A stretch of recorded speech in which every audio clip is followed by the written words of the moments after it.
feelings. Feelings lead to behaviors. Behaviors turn to habits. Habits mature to become character. And from character, it becomes a personality. We can reverse it by having the mind of Christ, so that what comes into our mind, because the source is the word of God, it will change how we feel. It will change how we behave. It will change our habits. It will make our character to be like of Christ. And finally, our personality is going to be godly. Amen. There is hope for us, and there is hope for our children. My brothers, you might have married a virgin, but at 40 years, during the secondary adolescence, she becomes a lesbian. How can we avoid that? And see, how can we develop ourselves, add knowledge to ourselves, bring great revolution in this development of marriage and family while others are collapsing? It has been found out that boys, I'm very specific, boys raised in single-parented families have high chances in getting to a lot of crimes in our society in comparison to boys who have been raised in a more stable, healthy family.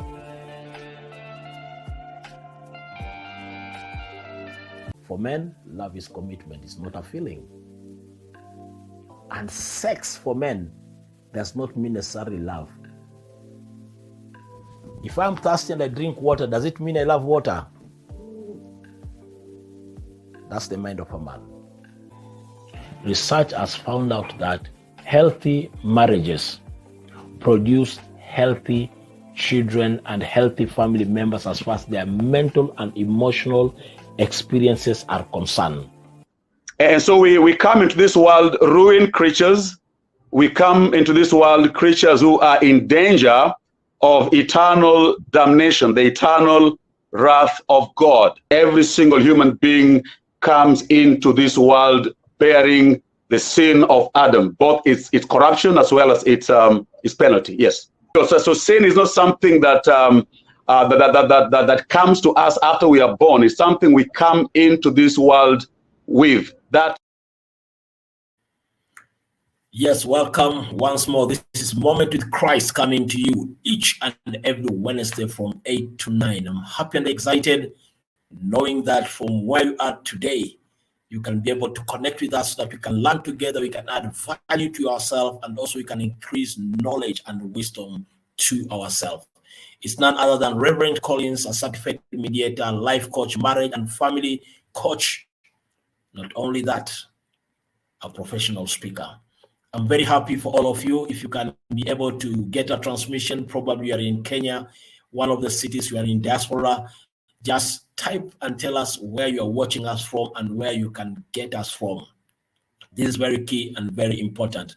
Maybe for those who are new, we have 4 programs we run every week. Every Tuesday, we run a program called My Health, My Wealth, which comes all the way on health issues. And we have a health practitioners who each and every Tuesday addresses from 8 to 9. Wednesday, we have Moment with Christ. Every Thursday, we have Marketplace Venture, where we call different kinds of professionals to talk to a group of people on how they can be effective in their marketplace. And every Friday, we have Rebuilding Family Foundation, where basically we talk about marriage, family, and our relationship. I'm very happy, excited, and proud to have you even joining us today. This day is very good, very important, and very unique, with the fact that what you're going to learn today is one of the areas whereby it can help us in dealing with issues of crisis within our lives, within our society. And knowing about the existence of this, one of the best tools in our country, it can help us on how we can handle our situation at different ways when it comes to political issues, domestic issues, work-related issues, and many other more. Why? Because in this life we live, crises are inevitable to come. But how we can sort them out and the skills to do the same is key and extremely paramount. Kindly, from any location where you are, if you can get me very well, type and tell us where are you watching us from. I know that some of you are watching from Facebook, some are watching all the way from the YouTube, from any corner. kindly just send us a signal, send us a word, even as we acknowledge your presence, and also we acknowledge your effort in one way or the other.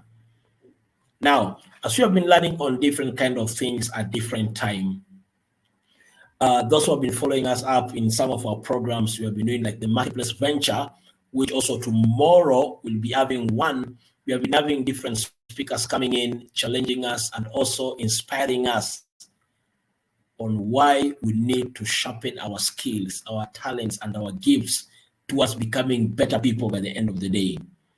And one of the guys who really inspired us is Golden Myron, who talked so much about how sharpening your skills can play a very key role in building yourself. I'm happy I'm seeing more people are coming in. The number is increasing. I'm just giving like 2 minutes, 3 minutes. Then I invite the host for this day. And as he has been talking to us about how we can be able to sharpen our skills, maybe for those who missed it, I'll just play 3 minutes clip on why we need to sharpen our skills so that we can become better people even before we get to our subject matter of this day. Why is it important to sharpen our skills and to become better people? Okay, so wealth doesn't matter how hard you work down here. Working harder is not going to make you wealthy. Now, you can live down here your whole life and still be wealthy, because wealth that you create is going to be determined by what you do with the money that you make, not how much money you make. Okay? So, but you're not going to create wealth by working harder down here. Wealth doesn't start to be created until we get above the line. So, what's this level? This level is communication. And on this level, we use our mouth to create money. I mean, we could also write, but we're going to just communication, okay? So, on the low end, you're going to make $100,000 a year, and on the high end, you could make hundreds of millions of dollars a year. Hundreds of millions. You sell cars, you can make $100,000 a year selling cars. You make $100,000 a year selling insurance. You can make $100,000 a year selling real estate. You can make more than that, but if you're an A-list actor, an A-list singer, or you're a songwriter like Dolly Parton, you can make $100 million a year. Huh. Communication. Here's what's interesting. While I was growing up and everybody was telling me that children are to be seen and not heard, and they were telling me sit still and be quiet, nobody told me that the key to fortune is in communication. This book right here, I wrote this book. It's called Boss Moves.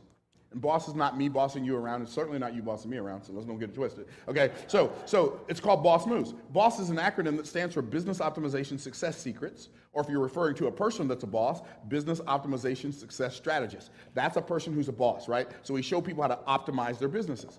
Optimize, oh, that's like sharpening the axe. Are you seeing the connection? Well, up here, you're gonna use your mouth, okay? Now, the highest level of value is imagination. And on this level, we use our mind and our money to make money. Now, here's what's cool. This is the highest level of value. Up here, you're going to make on the low end, you're going to make $1 million a year. On the high end, it could be billions or more. One of the things I found out, I worked way harder when I was down here. I was never here. Okay, that was not me. I was down here. I was the person they were telling what to do. It didn't matter how hard I worked, the amount of money I made was always going to be limited at the lower levels of value. How many of y'all track it? And so what we got to do is we want to get to the place in our lives where we say, like, I don't need to work harder to make more money. If I want to create wealth, I don't need to work harder, I need to work higher. Work at a higher level. It's not about delivering more value at the lower levels. It's about delivering a higher value. Are y'all tracking with me? It's about delivering a higher value for other people at a higher level.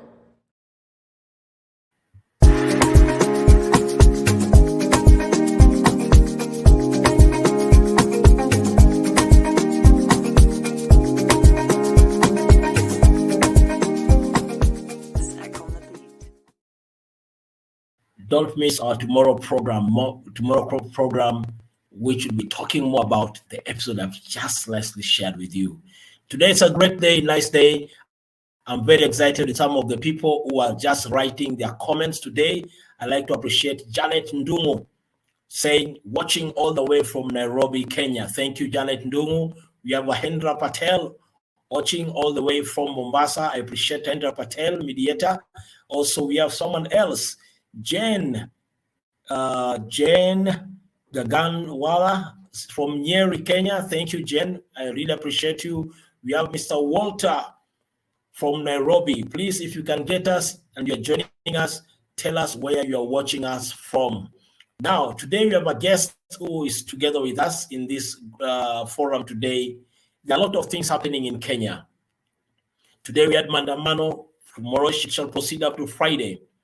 But all these things are happening because some of the key people in our leadership feel and think standing on their ground will be the best for them and for the people they're leading. But at a time like now, when a lot of crisis taking place, is there a need for mediation? And if the need is there, what is mediation and how important is it going to be for our country, Kenya?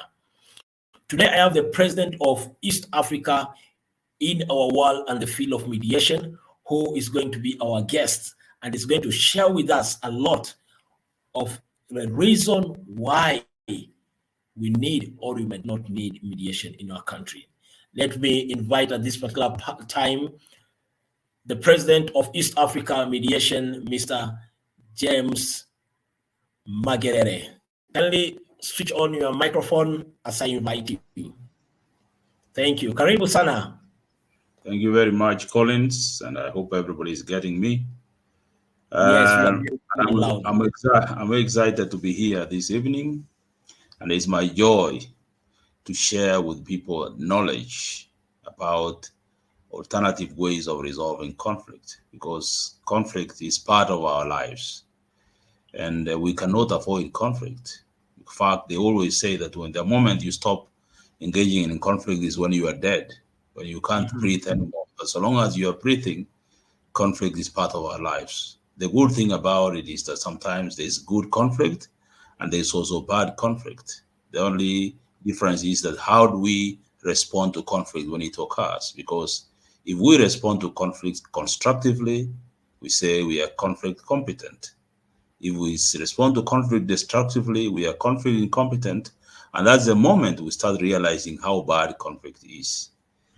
Just to talk a little, because you've talked about mediation, I want to tell people we have alternative ways of resolving conflicts. There's alternative to what? Alternative to courts, because we have always been told that when there is a conflict, the first line of resolving is see you in court. And you'll find that most of the time, that's not the best way of resolving conflict, because there's a law that comes along with court. So there are alternative dispute resolution processes that are alternative to traditional litigation. They are negotiation. Sometimes when we have a conflict, we try to talk to each other and see if we can resolve it on our own. I try to convince you why I need something and what I can give you in return. If we fail to agree, then we look for a third party who is neutral, who comes in to assist us to enable us to negotiate more productively. And that third party neutral is a mediator. That's when the process is called mediation. That means it's assisted negotiation. And then there are others after that. There is conciliation, where a third party proposes a solution, then drives parties to that solution. Then after that, we have things like adjudication, which is usually used in dealing with construction disputes. There is neutral evaluation. There is arbitration, because I see most people confuse mediation with arbitration a lot.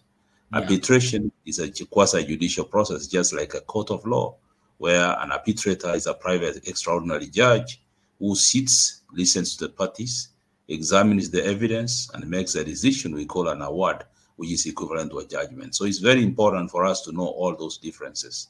And then we can get back to mediation now.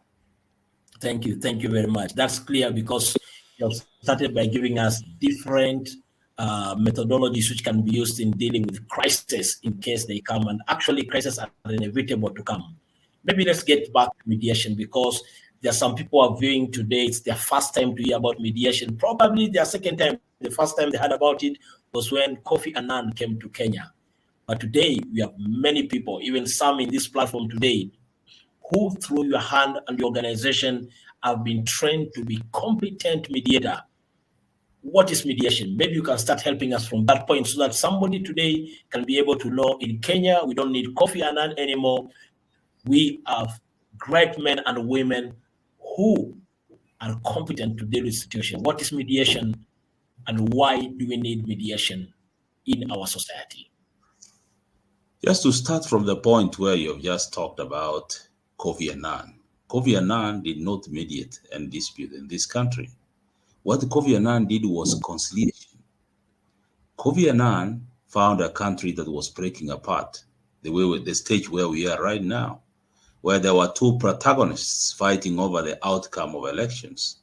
He came with a solution, and the solution was that we only can resolve this dispute through a coalition government. So when he came with a solution, he tried to drive parties to that solution. So the process was conciliation. What Kofi Annan did was trying to reconcile the two parties. And what he did, he placed one of the parties at Serena Hotel, another party at State House. And you will see him walking back and forth, trying to sell his idea, not the idea of the parties. Yes. So he managed to convince the parties to buy into his idea, and there was a deal. That's when the then Prime Minister and the President met at Arambe House, and they greeted each other, because Kofi Annan had hammered his own deal into the two protagonists. That is conciliation. If Kofi Annan was to do mediation, it would have been a different approach completely. Because in mediation, you empower the parties to come up with their own solution. You don't propose a solution for them. You simply, parties are negotiating, lines of communication have gotten stuck. A third party neutral comes in to assist parties and give them the capacity to be able to make their own decisions. That's why we call mediation a self-determinative process. You are empowering these two parties to be able to make their own mutually acceptable solution. So it's a different thing from what Kofi Annan did. And that's the reason why I'm saying, even now as we are talking, the only best way of solving our problems is through a structured dialogue we call mediation. And I wish people really understood that at the end of the day, that's where everything settles. Just before you come in, there is a reason why people come to the table in mediation. And it's important for people to know even before we talk about mediation. There are three theories why people come into mediation. First of all, the first one is what we call the ripe moment theory. That the time is ripe for us to resolve this. Why don't we do it? The next one is known as the mutually hurting stalemate theory. That's when we delay resolution, and this thing is hurting both of us. And therefore, resolving will lessen the pain that we are exposing ourselves into. The third theory is what we call the mutually enticing opportunity. That the parties have the opportunity now, there is a third party they can trust, and therefore this person can help them solve their dispute. Mediation being a voluntary process requires that there is something pushing parties to the table. In the current situation I'm seeing, as I'm watching it, there is something hurting both parties. And the best way to resolve this is to come to the table and have it resolved there. There's no other way. The table, through dialogue. Yes, that's very key, very important. Viewer from any part of this country where you might be watching us from, there's a need for mediation between our two parties and the principals. But the big question is this: are they aware or are they ignorant? I've seen different religious groups coming up and calling for dialogue, calling for reconciliation. But the big question is, do they actually know what is required and what is needed? Or probably they might be part of the players in some of these parties who are trying to safeguard where they can get some pocket money for themselves. I'd like to appreciate more other people who are just joining us today. I have Mr. Silas Ongaro watching us all the way from Kitui. I really appreciate you. We have Zippy Musimi watching us all the way from Nairobi. Thank you, Zippy. We have this name is really complicated, something like Monster Research. Maftuna Shakirova from Diani. That's my student. Oh, from Diani, Kenya. I really appreciate you so much. We have someone else, Felicia Katibi, all the way from Denmark. Karibu sana Felicia, all the way from Denmark. Really appreciate your presence. We have someone else here, Namuel Atemba. Namuel Atemba, mediator all the way from Nyamira. Thank you so much, mediator from Nyamira. We have Mr. Maxwell Mogaka, all the way from Nairobi, Gekonge, Nairobi, Kenya. Thank you for joining us. We have someone else here, Robinson Harrer, saying, good evening, everyone. I'm delighted to be in your presence. Thank you, Robinson, very much. We have Mr. Salim Mwaza says, Salim Mwaza all the way from Voi. This meeting today is representing Kenya in totality. Thank you very much. We have Robinson again says, Robinson Rua, all the way from Mombasa. Welcome, Robinson. I think it's the Reverend Robinson, if I'm not mistaken. We have someone else. Yeah, that's reputation. Then we have Mr. Peter Manga, all the way from Nairobi. If you can get us, you can reach us, kindly send us a text, send us a message. Not only that, kindly subscribe to this channel as part of our support, and you'll be getting more and more notification for other good and great programs which you run every Wednesday to build us and also to help us to become better people. Yes, we have Edna says, I'm happy to be here all the way from Nairobi. Thank you very much. I really appreciate you for joining us today, even as we continue learning. Back to our president of East Africa, Mediation, you're back. Thank you very much. I think there's something I also wanted to comment more about the current situation that we have in the country right now. And it's good that we have these open discussions so that we are experts. When we have experts within the country, it's important that these full bodies look for experts. As you are in your previous conversation, you've talked about religious leaders calling for dialogue. The problem we have is that these dialogues sometimes are not structured. Proper. If you want to have a productive dialogue, it must be guided and structured and guided by experts. Yes. My advice, if any one of them is listening, is that it's important at this point that we have what we call an honest discussions. Sometimes we go to the table and we don't bring the really issues on the table. We keep on postponing these issues for years, things that are supposed to be brought to the table and discussed openly. We have to look for what is good for our country. We have two intelligent human beings, and the future of this country depends on their actions, because a lot depends on them. Dialogue is the only way, because it's good for the country, and they know that. Yes. I always advise them it's important to manage a situation before the situation manages them, because at the moment when the situation starts to manage them, they will be helpless. Yes. And usually we have a template of talks, because these things happen all over the world. There are political disputes all over the world, and they are mediated in a structured manner. So peace is peace if there is justice, and if there's justice, that peace can be sustainable. So in negotiation, sometimes people ask for the sun when they can settle for the moon. Yes. The problem we have is what we call chest thumping and bravado.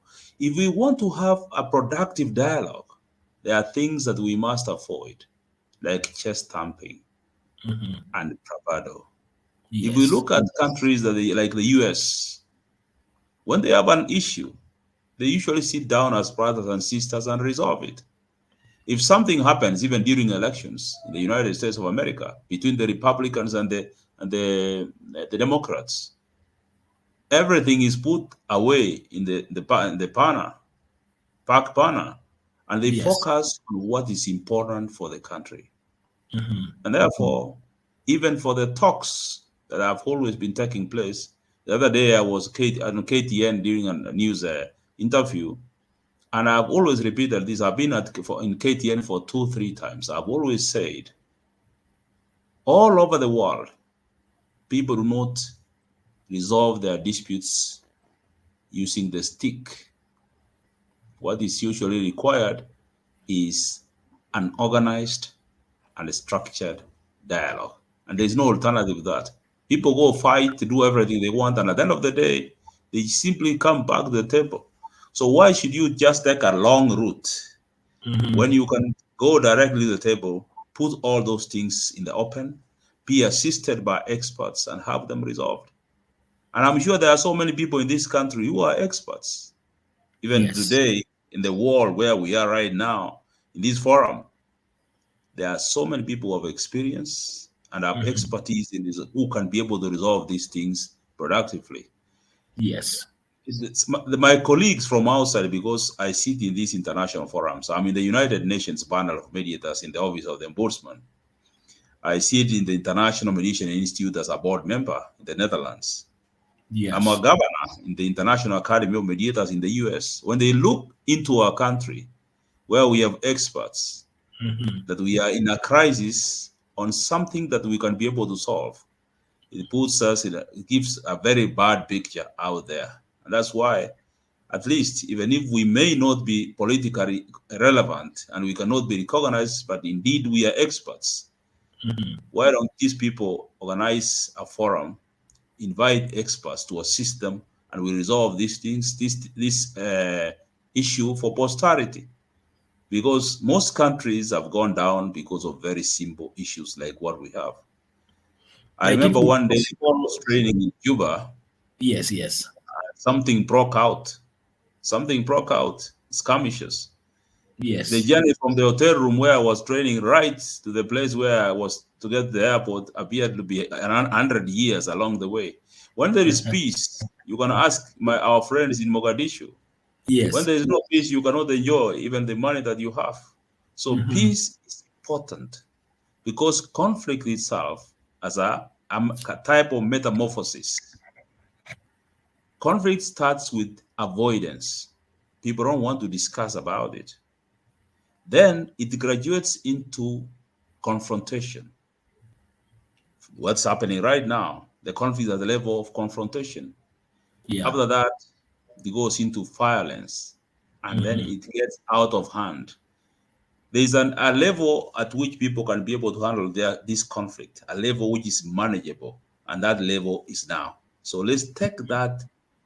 We have the opportunity to handle it at this level, to arrest the conflict at this level, when we can be able to manage it and resolve it productively.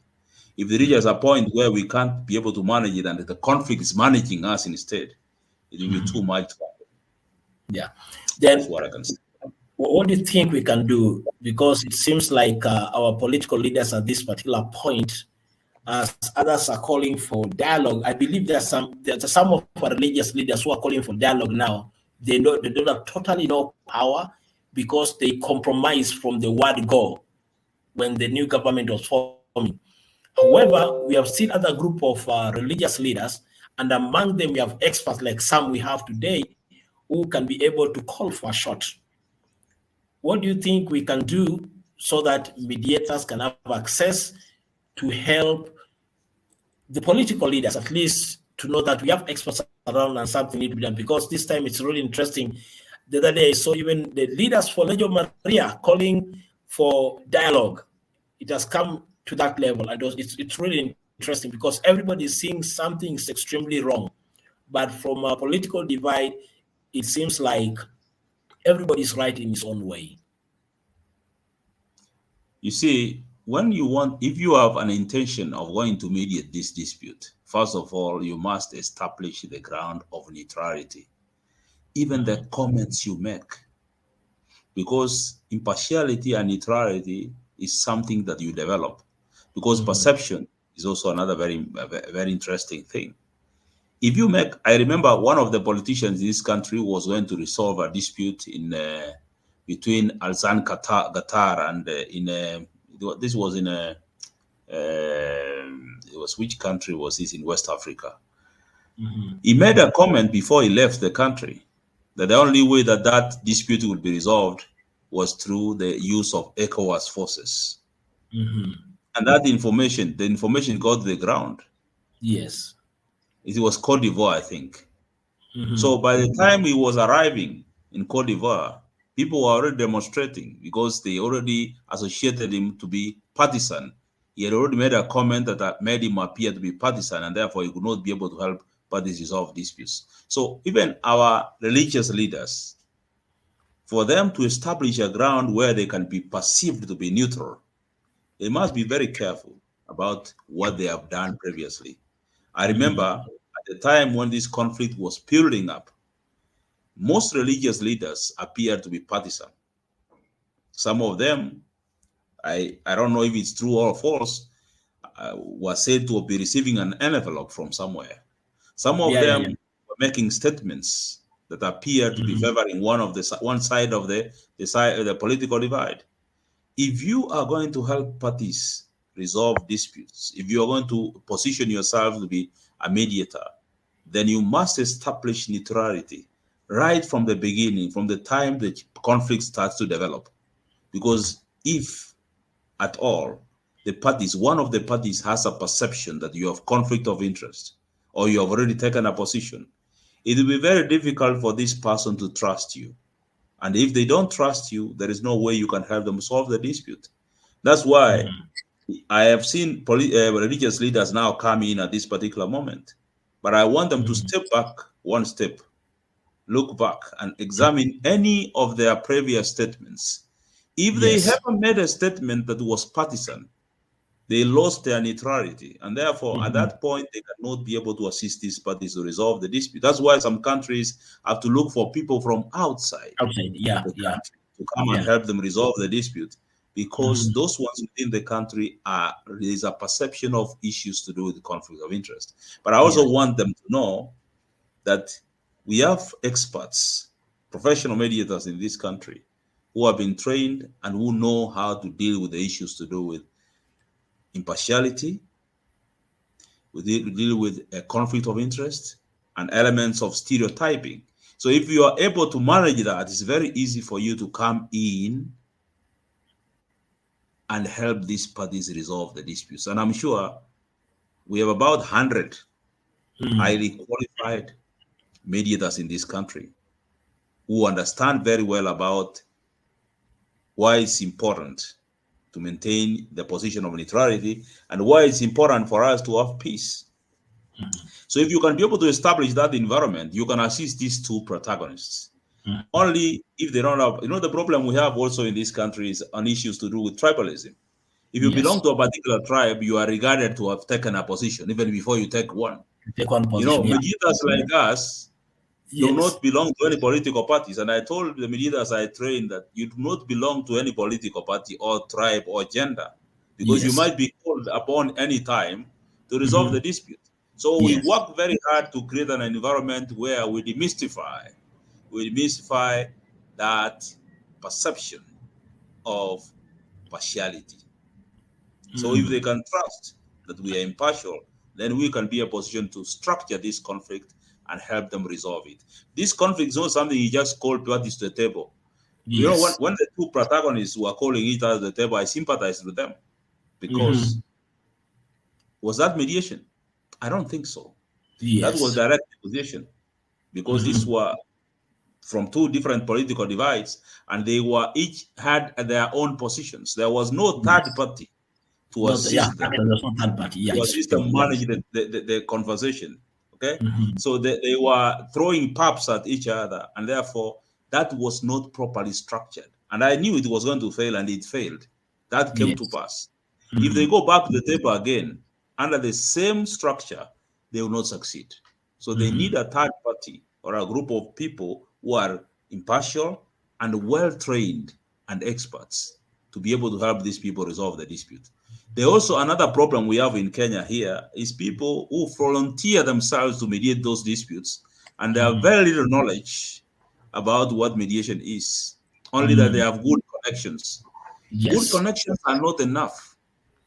For the purpose of expertise, let's get people who have got expertise and who have the welfare of the country at heart. We are talking about 50 million people who are at the country is at stake, and the economy is dying every day. Some people not have them meals. The same, we have handled such similar conflict before. So if you see the urgency of the issue and how delicate it is and how urgent we need the solution to this problem, then we will not be look for our friends to come and mediate this dispute, because your friends already have conflict of interest. They're not partial. Look for experts. Let's focus on objectivity.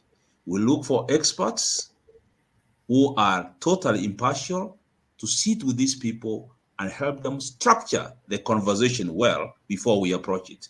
Because the approach also will make it can be dead on arrival. The way you structure the conflict, it can be a non-starter. We call it a still path. Yes, Just start a conversation which you know very well will fail. We need to approach this thing with a lot of objectivity so that we can help save our country. And this can only be done through experts. I hope people will hear. Not the big men, you know, I'm a bishop, I'm a minister. That does not mean that you have the expertise to be able to resolve these disputes. Let's be honest with each other. What's required here is expertise, not how famous you are and what kind of position you take in the country. Thank you very much. Yes, viewers, you can hear it all the way from the president of East Africa as far as the world of mediation is concerned. It's not how much connected you are. It is not how much a big title you have. Are you an expert? Are you biased? Are you probably having one of the greatest diseases many Kenyans are suffering? We call it tribalism. All this cannot help us at all, especially if you want to deal with crisis, yet from within your emotions and mindset, already you are in a state of crisis. We are at a time whereby professionals and experts are needed. And in Kenya today, we have more than 100 plus experts who can handle our crisis amicably. But if our leaders will go back to seat without a third party, we are going back again to crisis as we are today. I'd like to appreciate more and more people kindly subscribe to our channel this day. This is Moment with Christ, which comes each and every Wednesday to address different issues which need to be attended to in one way or another. We have Mahendra Patel who is saying mediation is a calling. Very important. Thank you, Mediator Patel. We have CP who says the religious leaders have expressed the need to mediation. Let's hope now with their need, they shall call experts to come on board so that they can be able to help. We have Sam Ouma who says, good one, tune in from Kisumu, Kenya. This is Mediator Sam Ouma. Thank you very much, Mediator Sam Ouma.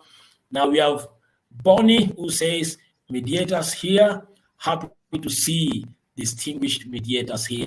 I'm also happy as more and more mediators on this forum today, even in support of the president for East Africa, and also support of the need of Kenya to get to mediation through expert, but not good people with good suits, with good titles, but ignorant as far as mediation is concerned. Zipi Musimi once more says, I don't suppose they are necessarily this word is not clear, the last word from that point, but thank you, Zipi. I think Zipi is adding more information by saying another body can mediate.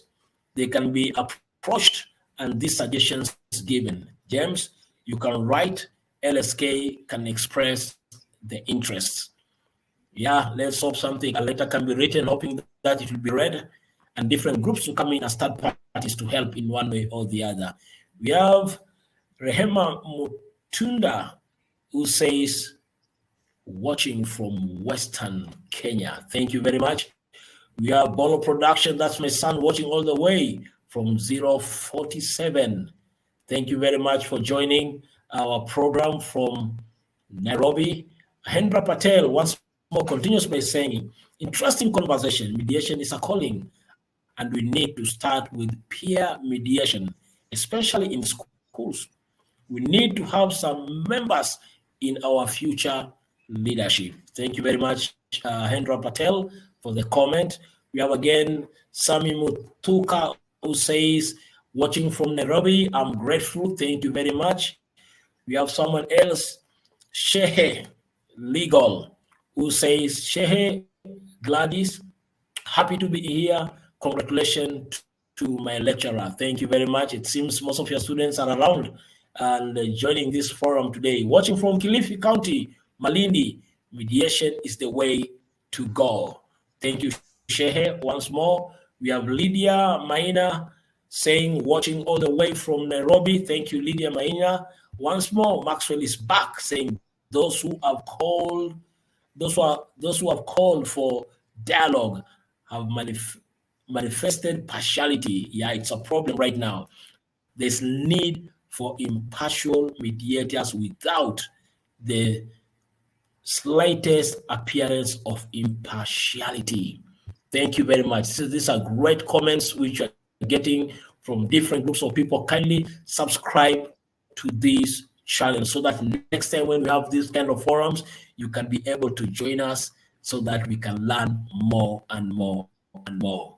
Yeah, in one of our programs coming up for one of our weeks, we'll be addressing different kind of experiences which people undergo in their life. In one of our last program, we were talking about reality of what are some of the reality about the world beyond our physical. And some of the great medical practitioners who took time and to study about near-death experience. There's something which they found out, and we'll be addressing it in some of the other programs. Just listen to this episode, which happened sometimes back. Well, more than 90% of people believe there is an afterlife, according to our Today.com poll. But what exactly is it? Some people claim they know because they've actually experienced it. They share incredible stories like reconnecting with deceased loved ones or learning the meaning of life. The accounts are vivid and dramatic, but are they imaginary? Are they a true glimpse into life after death? It's transformational. It's awesome. Pure love, pure joy, pure bliss. Peace, ecstasy, harmony. There was no fear, there's no hierarchy. It was just so wonderful. It was amazing. The accounts are remarkable and widespread. I knew instantly I was in the presence of my Creator. It changed me as a person. This life is not all there is. From the young to the old, transcending language, culture, and geography. It was really life-changing to have that near-death experience. It redefined Barbara Bartolome's journey at the age of 31. You went into the hospital, you were having a surgical procedure. What happened? I was having a myelogram, which is injecting iodine dye into the base of my neck. The dye accidentally went into her brain, she says, and within moments, consciousness was gone and she was flatlining. I literally went from inside my body, and when I shut my eyes, I was then just the next second I was up on the ceiling looking down at the entire room. The feeling like nothing she'd ever known. There was this feeling of a presence that was next to me. It felt like it was God. It felt so loving and so accepting and so eternal. I literally looked down and said, if I'm up here and my body's down there, then I think I must have just died. So you just felt a presence, an aura, but you didn't see anything? I didn't look. I was just watching everything happening below me. But she wasn't ready to die yet, Barbara recalls. I just began calmly talking to it and saying how much I wanted to go back into my life because my baby daughter was only 5 months old at the time and my son was 8 years old. Pledging to make changes in her life, Barbara says she was suddenly back. I shut my eyes up on the ceiling and reopened them, and I was looking right into the orthopedic surgeon's face. It was striking. From that moment on, she was filled with love, peace, and purpose. The loss of fear of death is so amazing. It really doesn't matter if we prove this phenomena exists or not. What is central is what the patient in front of us is experiencing. Lauren Belge is a critical care physician and author of Near Death in the ICU. We know that they're clinically dead, and then whenever they are revived, they will actually explain to us what they saw in sometimes exquisite detail about the process of resuscitation. She estimates seeing at least 50 patients firsthand who recounted a near-death experience. They may have encounters with loved ones that have gone before them or spiritual beings that actually fit their belief system, and an extreme reluctance to come back to their physical facility after experiencing a sense of intense love and peace. For many years, Barbara Bartolome didn't openly discuss her near-death experience until she began seeking out others. She became involved with the International Association for Near-Death Studies, a large organization dedicated to research, support, and education. More than 15 million Americans may have had a near-death experience, the group estimates. This organization helps experiencers with acclimating to their near-death experience. Is it a gift?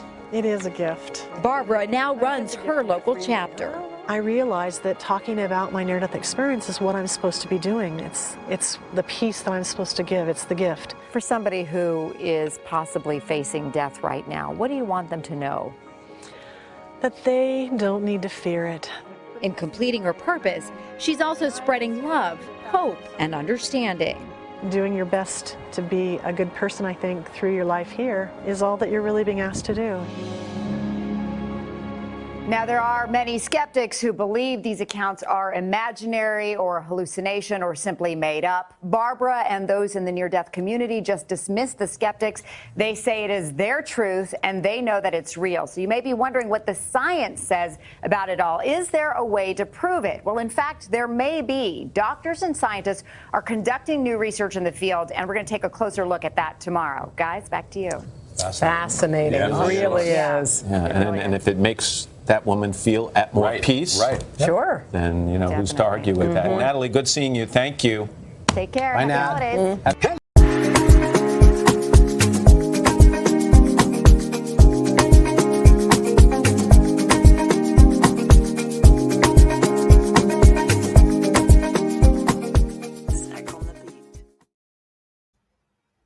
Welcome back. This is Mediator Collins Bolo, all the way from Mombasa.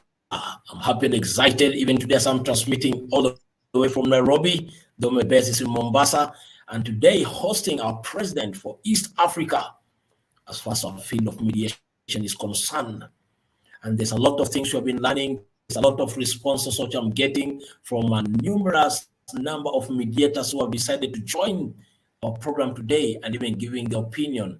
I'd like to, before I go back to the president, to acknowledge Isabella Osiemo, watching all the way from Nairobi. I'd like to acknowledge Gilbert Chabari, say Gilbert Mutembea, mediator from Nanyuki. Thank you, my lecturer. The way out is through mediation. Thank you. This is a group of experts. The country of Kenya needs them like never before. Rosemary Imbai says, mediation is a powerful tool which should be adopted. Mediation is the only solution to our country, Kenya, in a time like now. Thank you very much. You have Pamela saying, Pamela from Nairobi, mediation is a key for our challenge even at this particular time. We have Rosemary once more coming back and saying, the only solution is mediation. It has magic power. Let us all embrace it. It's a very powerful tool. Thank you very much. Rosemary and Robinson back on board again says, in Kenya, we are very competent mediators, but because messiahs are not respected in their own countries, let OAU intervene and bring mediators who can be believed to be neutral. That's an opinion from Robinson about the third parties who are needed. Once more, Rosemary says again, This is another, Rosemary from Kakamega.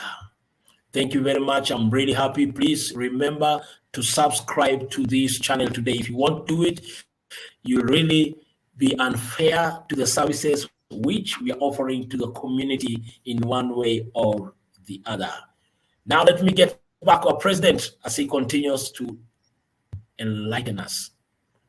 Yes, Mr. James Magarere, in case today mediation won't be taken as a way out to our crisis, what are some of the danger which we might experience as a country? And not only that, there's some people in this forum who probably are hearing about mediation today, apart from political crisis, which are other areas where people can get services from a massive mediator within our country. Back to you. Yeah, I just want to, sorry, am I unmuted? You are okay, you're okay. I'm unmuted now. Yeah, you're okay, I can hear you very well. Yes, okay, I can hear you. Yeah. So I just want, for those people who are learning about mediation today, it's important I tell you how important mediation is and what it can do. If you have had a chance of going to the courts, you know how much money you spend in paying your lawyers, paying the court fee, traveling to court, closing your business. So mediation reduces the cost of resolving conflict, because you can solve a conflict cheaply in one evening or in 1 week, something that will have taken years to resolve. That's why we also say that the mediation sometimes reduces the time it takes to resolve the conflict. You have seen like land matters taking 17 years in court, whereas a person can resolve a land matter in a week. And this is not just fiction. This is the truth. There's a time I used to teach at the Kenya School of Law, and one of my students I taught there came out. I used to teach them mediation towards the end of their program. One of the students came out and went to his father's law firm in town. And we found a matter that he stayed in court for 17 good years and requested his father to talk to the other side and see if they can attempt mediation. If it fails, it would simply come back to the courts. His father was not really willing, but he reluctantly wrote to the other side and asked them, can we try mediation? And they said, well, let's give it a try, because anything we discuss in mediation, if there's no agreement, it can't be disclosed, it's confidential. So the other party agreed, and the young man took them to Serena. Within a week, the conflict was resolved. In fact, there were family members who were crying tears of joy and tears of regret, asking themselves what were they doing in court for 17 years when their matter would just be resolved in just a few days. The same thing in a case in Mombasa, where you are, Reverend Paulo. In that place, is a family that was fighting, the family members were fighting over an investment that was done by their dad in Malindi. Several villas, those hotel rooms that are next to the ocean. They were in court for, I don't know, 16 years also. And the villas were seriously debilitated. And these people were angry. They were very poor. They couldn't pay for their children's school fees because they were fighting, and the lawyers were eating as the fight was ongoing. We managed to resolve that issue through mediation. Yeah. They agreed to sell all the villas and divide money between themselves. They now have a lot of money. They are rich people. They are multi-billionaires from what they got, the proceeds which were tied up in court. So mediation reduces the time it takes to resolve conflicts. And when people solve their disputes early, it gives them time to enjoy their life. You know, most people do not thrive in conflict. Nobody. Like, we have a desire for peace, all of us. So when we solve our conflicts early, we definitely have time to enjoy our lives. Mediation also reduces the stress involved in conflict resolution. How many people really understand how stressful the vagaries of the court process are? It sometimes can even traumatize you if you are placed in cross-examination in court. So mediation is more humane and capable of healing and reconciliation. And that's the aim of resolving conflicts everywhere. The process of mediation is confidential. So many family disputes that people come across, they don't want to watch their dad linen in public.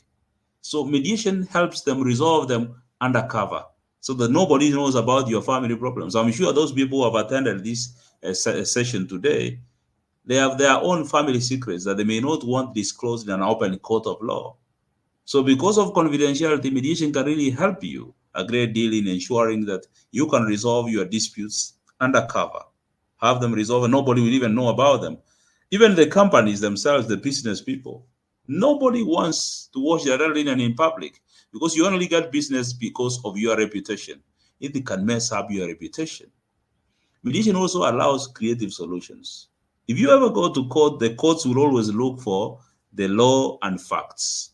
Mediation comes up with remedies that are outside the judicial process, creative solutions that can work. How many people get judgments from court which they cannot be able to implement because they are incapable of implementation? They are based on the law and the facts that were presented before court. Mediation also provides you an opportunity to express your emotions and views. In fact, human beings are 98% emotional and only 2% rational. So if you go to court, the courts are looking at the rationality of your case. In mediation, we focus on your emotions, the emotional content of the disputes, and usually, once these emotions are addressed, people always will never remember about their substantive issues. Mediation will not impose an unpredictable result on you. You know, you can go to court today and your lawyer can smile at you and tell you, in this case, we are going to win, only to be surprised and shocked when your case is dismissed right in front of your eyes. And the lawyer, you can't even look eye to eye with your lawyer. So we avoid this because in mediation, parties have control over the outcome of their cases, and therefore they are not going to be surprised by the outcome. In mediation, your people are experts who understand the subject matter of the dispute. They have experience in that dispute. So they will make it easier for you to understand and help in the process of resolution because of their subject matter expertise. Mediation produces win-win solutions. When people go to court, one party wins, another one loses, it destroys relationships. When we are social animals as human beings, we need each other to complete this social cycle. So if we have a system which resolves our disputes and destroys our relationship, we are going to have an environment where we are working from a perspective of enmity. Yeah. We enjoy staying together and living together. Mediation enhances and even preserves relationships. We resolve our disputes and we maintain our relationship. The process of mediation itself is in the hands of the disputants. So they determine the standards of fairness of the whole process. So I can talk until tomorrow, but let me tell you, mediation is the best way of resolving disputes. And I encourage anybody who is hearing about it today, that this is what we have